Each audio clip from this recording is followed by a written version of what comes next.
और मैं हमारे विमर्शक संघ के अध्यक्ष चंद्रशेखर साहू जी जो हमारी सभा की अध्यक्षता कर रहे हैं, उनको बुलाने के पहले मैं उनके संबंध में दो पंक्तियां आपके बीच समर्पित कर रहा हूं।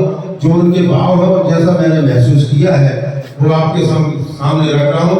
यदि आपको अच्छी लगे तो उन्हें आशीर्वाद के रूप में तालियां बजा के संबोधित कर देना, सम्मान कर देना कि उनका जो भाव है कि मुझे ना तन चाहिए, मुझे ना तन चाहिए और ना धन चाहिए, मुझे ना तन चाहिए ना मुझे धन चाहिए, बस अमन से भरा हुआ है बार ऐसा बदल चाहिए, ऐसी सभा चाहिए। जब तक जिंदा रहूं इस मातृभूमि और पार के लिए, और जब मरूं तो तिरंगा कफन चाहिए, तिरंगा कफन चाहिए। जय हिंद। मैं हमारे विमर्शक संघ के अध्यक्ष चंद्रशेखर साहू जी को बुलाऊंगा, क्योंकि उनके बिना तो सभा अधूरी रहती है कि पानी ना हो तो नदियां किस काम की, पानी ना हो तो नदियां किस काम की, और आंसू ना हो तो आंखें किस काम की। अगर साहू जी ना हो तो ये सभा किस काम की। इसी आशा के साथ सभी लोग तालियों से तालियों की आवाज के साथ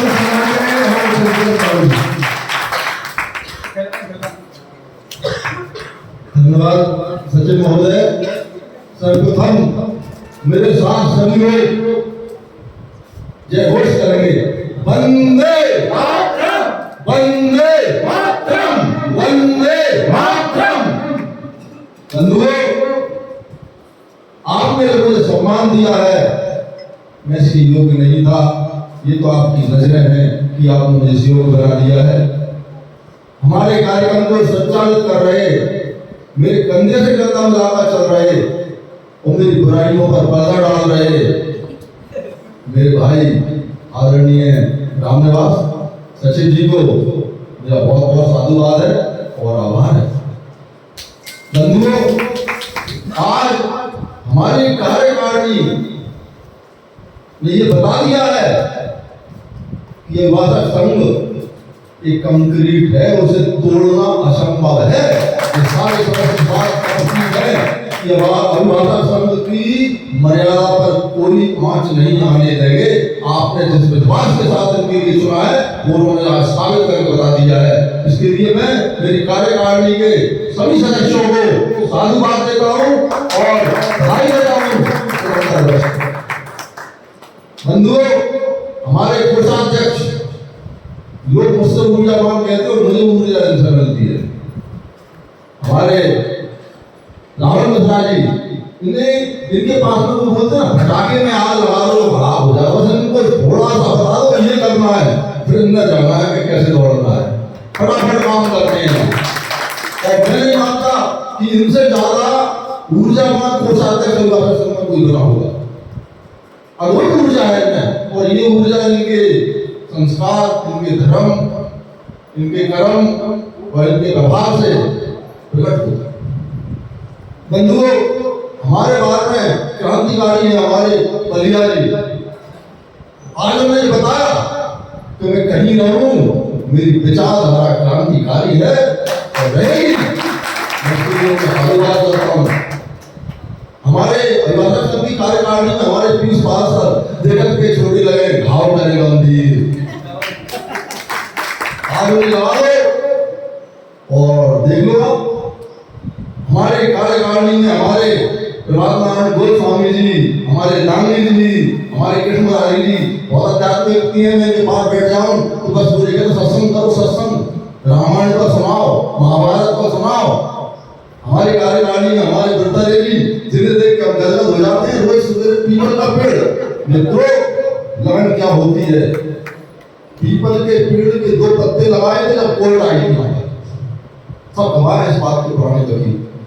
नियमित रूप से हमारे जीवन में यदि दिनचर्या है, हमारे जीवन में यदि लक्ष्य है, हमारे जीवन में यदि संकल्प है, तो वृद्धरे जी का सबसे पहला कार्य है कि उनकी अटैची बाद में खुलेगी। पहले पीपल के पेड़ पर 1 लोटा पानी डलेगा और आज वो चढ़ेगा। इसे कहते हैं लगन, इसे कहते हैं संकल्प की शक्ति। बंधुओं, हमारे बीच में है हमारे शुक्ला जी, बहुत आदर करता हूँ, क्योंकि जब भी इनके घर जाता हूँ तो मुझे ऐसा लगता है मैं घर स्वर्ग है। आप जाके देखिए कोई सम्मान क्या होता है ये स्वराज बताए। बंधुओं, हमारे बीच में उपस्थित हैं और कोई रद्द नहीं है, ये बात हमारे और हमारे बीच में उपस्थित है हमारे बाहर के विश्वता आदरणीय अजय कुमार दत्ते जी। ये हमें समय समय पर मार्गदर्शन देते हैं और हम इनकी बात को मानते भी हैं, और उन्होंने कभी भी ऐसी कोई सलाह नहीं की जो भारत के मान सम्मान के विरुद्ध।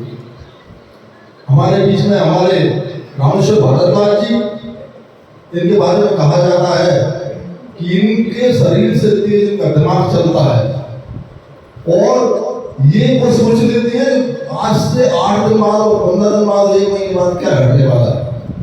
मैं आपका भी सम्मान करता हूँ। हमारे बीच में हमारे भाई देवेंद्र स्वामी जी, जो नाट में भटकाने में माहिर है, जरा मैं नाराज हो जाते हैं उससे, मैं आपका भी सम्मान करता हूँ। आदरणीय टोरिया जी हमारे बाहर में क्रांतिकारी हैं, नान सिंह सूर्यवंशी जी, और हमारे बीच में उपस्थित हैं हमारे सभी अभिभाषक संघ के सदस्य और हमारे मीडिया प्रभारी, जिनकी वजह से अब आप सब यूट्यूब पर चलोगे। मुझे मेहनत करते हैं, हम घर से जाएंगे और ये सारे कार्य इनको लोड करेंगे। तो ये इनका एक हिडन जो हमारे पास में सहयोग है, ये अत्यंत सराहना के पात्र मेरी इस लाइन में बैठी सभी बहनें। और मैं चाहूंगा कि महिला शक्ति भी बाद में तेजी से उठकर आगे आए। हम चाहते हैं कि आगे कार्यकारिणी हमारी बैठी है, कम से कम आगे आने वाले चुनाव में 4 या 5 महिलाएं यहाँ पर बैठे। हम चाहेंगे आप लोग आगे आइए, हम बढ़ाएंगे आपको। बंधुओं, मैंने कभी भी स्वाभिमान से समझौता नहीं किया। मैंने ये लड़ाई मेरे लिए नहीं लड़ी। आज वो लोग जो हमारे भारत का और राष्ट्रीय ध्वज का मैं सम्मान में उपस्थित नहीं हुए, तो उन्हें ये बता देना चाहता हूँ कि आपको नहीं बुलाया, मुझे बहुत बुलाया और विभिन्न माध्यमों से बुलाया और रात तक बुलाया।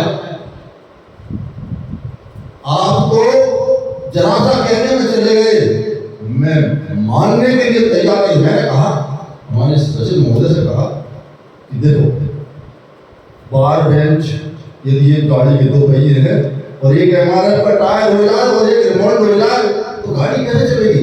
मैंने कहा सचिव महोदय से कि बुलाओ जिला न्यायाधीश महोदय को कि वो यहाँ पर आए और सभी व्यक्तियों को आमंत्रित करें, हम उनका सम्मान करेंगे, हम सब चलेंगे। अकेले साहुल के बुलाने से कुछ नहीं होगा। साहुल अकेला मेरा नाम, साहुल नहीं, मेरा नाम है बार का अध्यक्ष। कुर्सी का सम्मान होता है, पद का सम्मान होता है, और उस पद पर बैठे व्यक्ति का दायित्व है कि वो पद की गरिमा को बनाए रखे। आज मैं झुक जाता, खत्म हो जाते हम लोग, मैं नहीं झुका और मुझे हर संभव प्रयास किया गया। मैं इस मंच से किसी के नाम नहीं लूंगा और इतने बड़े लोगों द्वारा मुझे मिलना है। बाहर के पूरे कार्यकारिणी के सदस्य बैठेंगे, पूरी अभिभाषक संघ होगा, आप आइए, आपका सम्मान है। अगर आपको मन मिलाना है तो आइए, मन मिलाइए, गले मिलिए, बराबरी की बात करिए। ये नहीं, मैं जब अभिभाषक संघ का अध्यक्ष बना तब मैंने सोच लिया था कि कुछ लोग बकाला चमकाने के लिए अध्यक्ष बने हैं, मैं बाद में चमकाने के लिए अध्यक्ष बना। और 1 साल में मैंने 1 साल में ऐसा कोई काम नहीं किया है जिससे अभिभाषक संघ के स्वाभिमान को आंच पहुंचे। और मैंने सभी लोगों को लेकर वसुंधराय कुटुंबकम, हमारे बार में सभी वर्ग के सभी लोग हैं, सभी का मान सम्मान करते हुए मैंने इस बात को आगे बढ़ाया। कोई ये नहीं कह सकता कि हमारा मान सम्मान नहीं हुआ, सभी को लेकर चला। और जब मैंने शपथ ली थी तब मैंने ये कहा था यहाँ पर कि हम मतभेद भुला दें और सब साथ मिलकर चले, संगठित होकर चले। और मैंने उस दिशा में प्रयास भी किए थे। बात किसी को झुकाओ इतना कि वो टूट ना पाए। लेकिन आप सुनने के तैयार नहीं हो, आप मानने के तैयार नहीं हो, मैं क्या कर सकता हूं? आज मैंने ये देखा कि पहले जब 15 अगस्त और 26 जनवरी का त्योहार बनता था, हमारे दत्ते जी गवाही है, देवेंद्र सोनी जी की गवाही है, जब जेल के सामने कोर्ट थी, गांधी पार्क की कोर्ट थी, तो वकील झंडा फहराकर चले जाते थे और बाकी सब लोग जो है वो चैम्बरों में घुस जाते थे, उनका नाश कराता था। वकीलों को चाय भी नहीं पिलाई जाती थी। मैं इस बात कर रहा हूँ, हमारे दत्ते जी इस बात की गवाह है। ये वकीलों का सम्मान किस बात का डर है यारो? किस बात का डर है? अपनी खुदी को कर इतना बुलंद कि खुदा भी मुझे पता रहेगा क्या है तेरी। मैं किसी से नहीं डरता और ना मैं डरा हूं। मैं 3 बार मैं बार का सदस्य रहा, सचिव रहा। सबसे पहले मेरे ऊपर कंटेम्प्ट चली थी। मैंने हमेशा बार में अभिभाषक समूहों के, अभिभाषकों के मान सम्मान का सपोर्ट किया है और उन्होंने मान सम्मान से कभी समझौता नहीं किया। जैसे तात्कालिक जज रहे जब से मैं लड़ा, जब मैं दूसरी बार यहाँ पर बना तो एक न्यायाधीश ऐसे थे, उस मंच से नाम नहीं लूंगा, कि उनके बारे में बड़ा अच्छा जैसे ये अपने वर्तमान जैसे मैं गया, उनका खड़े में ट्रांसफर करा दिया। हमारे और भी जो न्यायाधीश चले गए, तो दायित्व में बैठ के हमारी मैंने न्याय किया, उनका अपमान करोगे, हमारे जूनियरों का अपमान करोगे, कतई बर्दाश्त नहीं होगा। मैं आपके लिए लड़ा हूं, लड़ता रहूंगा। मुझे कुछ नहीं चाहिए, मुझे कुछ भी नहीं चाहिए। ईश्वर की मेरे ऊपर अनंत कृपा रही है और मैं सारी जिम्मेदारियों से मुक्त हूं और मैं मान सम्मान से भी मुक्त हूं। मैं आपके लिए बता दूं कि अब मुझे कोई तमन्ना नहीं, बस मैं ये चाहता हूं मेरे कार्यकाल में जब मैं ना रहूं तो लोग ये कहें, स्वाभिमान के साथ कहें, क्या कार्यकाल तो साहू वकील का। इसलिए आज बहुत टाइम हो गया है, आपने मुझे बहुत मान सम्मान दिया है, मैं इसके लिए आपका सदैव साधुवाद करता हूं। और मित्रों, आपको आश्वासन दिलाता हूं कि मुझे बस पता लग जाए आपकी समस्या क्या है और मेरे बस में हो, मैं कुछ भी करने तैयार हूं। आपके लिए कंधे से कंधा मिलाकर खड़ा हूं। मैं उन लोगों को भी बता देना चाहता हूं कि जब संकट आता है किसी पर भी, तो बाहर से ही मदद मांगने आता है, बाहर का सदस्य।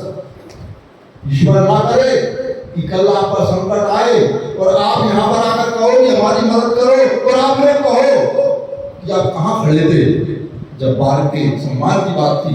राष्ट्रध्वज ये भी राष्ट्रध्वज है। सबसे पहले हमें हमारे घर में हमारे माता पिता का सम्मान करना चाहिए। जो व्यक्ति अपने बाप को बाप नहीं कह सकता, उस व्यक्ति के बारे में कोई भी अच्छी विचारधारा नहीं रख सकता। अभिभाषक सब हमारा पिता है, हमारा मान सम्मान है, और उसका मान सम्मान होगा, आपका मान सम्मान होगा। हमारे कोई भी मतभेद हो सकते हैं, आप आइए, वहां पर सम्मान करते हैं और आगे भी करते रहेंगे। धन्यवाद। जय हिंद, जय भारत।